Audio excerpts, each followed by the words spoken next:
It's no start issue. I had that issue for so long. I'll make it quick and get to the point. This was the part that fixed my issue. And it goes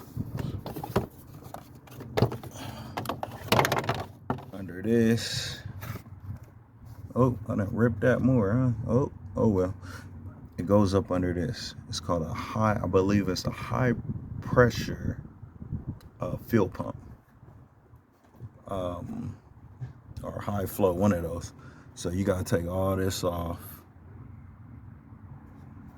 It's a bolt here and a bolt right there. And you lift that up. Use like a magnetic tool to snatch the part out.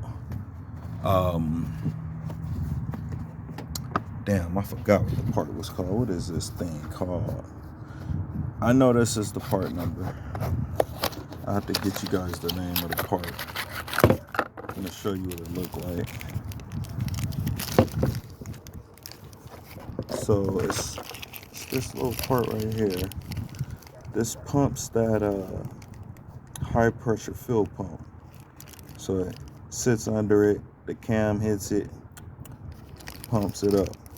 But this one, I don't know if you can see it.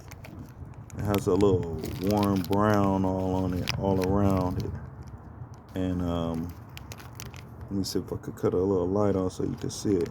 So it's a little brown all around it. And from what I know, this will get stuck and won't pump no more. And then you're done. It just sometimes won't start and sometimes it will. I actually changed the battery first. I changed relays.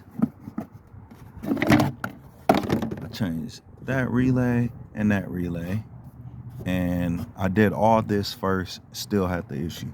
So the main problem was under that high pressure fuel pump, and it was this part. Easy fix. It ran, I think, 92 bucks. This is, you know, it's good when it's German made. So there you go. Fix that.